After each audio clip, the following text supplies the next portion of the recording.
Hey, what is up guys, it's your boy, I'm up here to bring you another video today, and today guys, we're going to be covering the unit info for One Punch Man crossover. We're going to be covering all the unit info except for Genos and Boros, because both of their info is actually still the same as they were whenever they came out back then, and also both of them are free units. We will only be covering the gacha units in this video.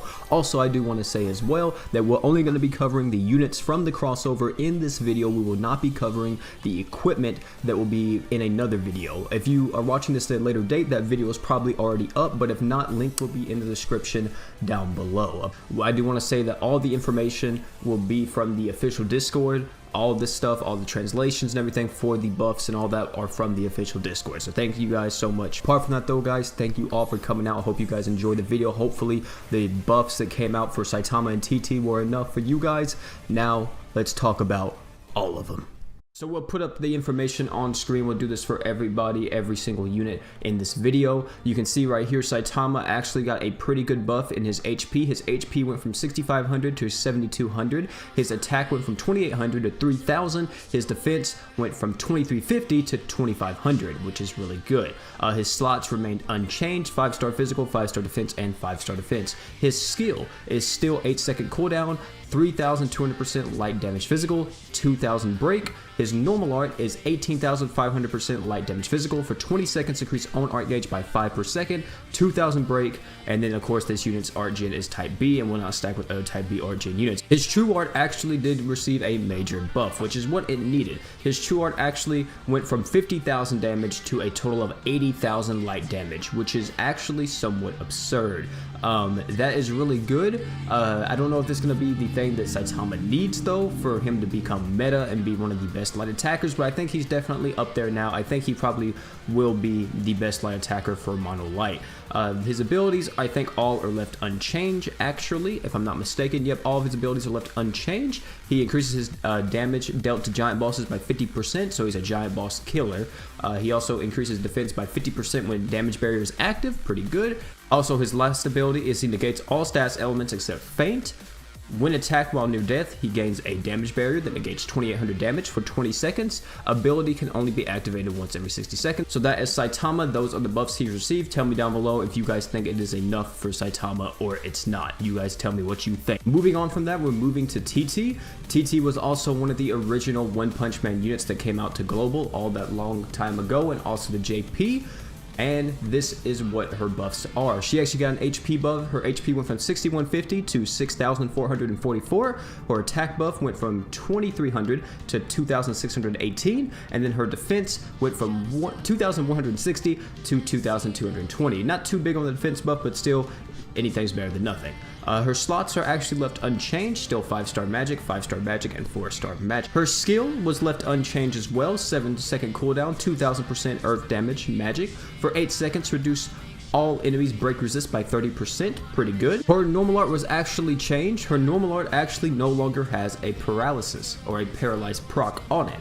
It now will deal 15,800% earth damage magic, up from 13,500.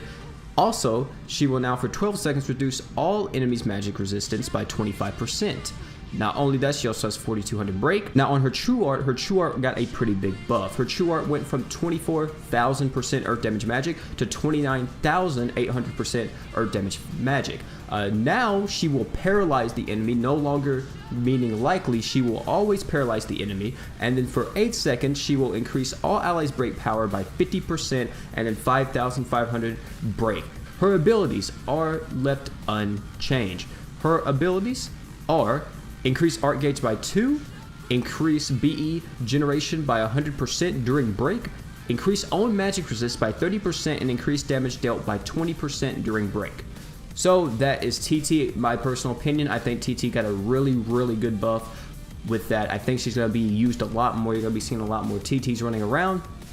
And I think she's probably one of the most usable breakers now, because now she has a guaranteed paralysis proc, which is really good. Also, she's an earth unit. Now, starting with the actual new units, we have Fabuki as the first unit. So let's cover her. Fabuki's stats are 6,674 HP. Her attack is 2,390 attack. Her defense is 2,485.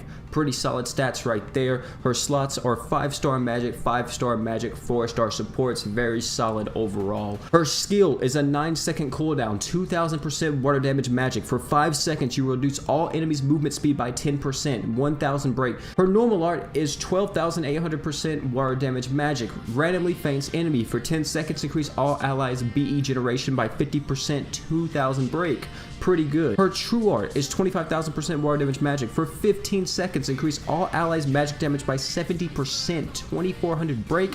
Her abilities are as follows: increase own art gauge by 2 per second and increase damage dealt to fire elemental enemies by 30%. At the beginning of the quest, gain a damage barrier that negates 2500 damage, does not disappear with time. So you will have this damage barrier up until it goes away, until it is completely depleted. So really good right there. Also, she is a water unit, so you can put her on your mono water team. Moving on from that, we have the hero hunter himself, Garou. Garou's stats are as follows: 7,055 HP, 2,731 attack, 2,308 defense. His slots are 5-star physical, 5-star physical, and 4-star physical. His skill is 7-second cooldown, 1800% dark damage physical. For 4 seconds, reduce all enemies' accuracy by 10%, 500 break. His normal art is 19,000% dark damage physical. For 15 seconds, reduce all enemies' evasion rate by 30%, increase own skill CT recovery speed by 70% and own accuracy by 30%, 1700 break.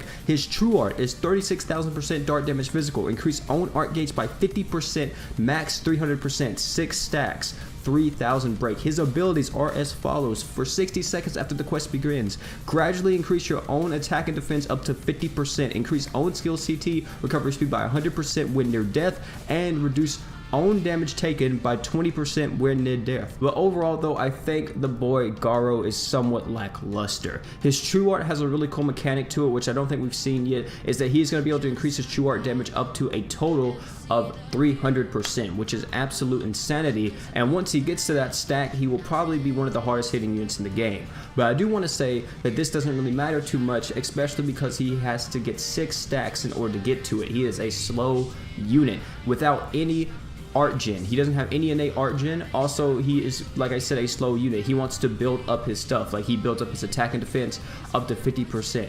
He has a lot of stuff going for him, but at the same time, he's also not as good. I could see him being used for some stuff, but not everything, especially because of this slow nature in him. But maybe Grand Summers will start getting more content where the content is a little bit more lengthy, and Garou will actually be able to be used in that content and be one of the strongest units for said content. So finally, the last unit we're going to be covering in this video is Sonic. Sonic's stats are as follows: 6,893 HP, 2,607 attack, 2,514 defense. Sonic's slots are as follows: 5-star physical, 5-star defense, and 4-star support.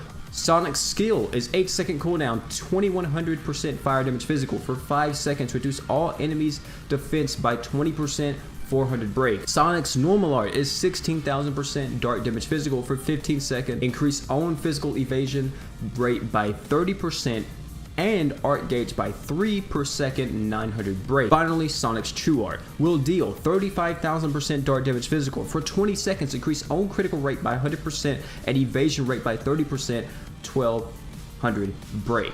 Sonic's abilities are as follows: increase equipment CT recovery speed by 10%, increase own damage by the total percentage of own critical rate buffs, 1%, 1% ratio, increase physical evasion rate by 10%. So OP, what does this mean? The more crit that Sonic has, the more damage Sonic will do. So with that being said, that is going to be the video today, guys. That is all of the information for the One Punch Man unit wise. Come back a little bit later this week. We'll be covering the equipment. We'll be covering the farmable equipment from the events. We'll also be covering the new crossover equips along with the old ones that are the gacha summonable ones. And apart from that though, guys, thank you all for coming out. Don't forget to like, comment, and subscribe. And I'm out, guys. Peace.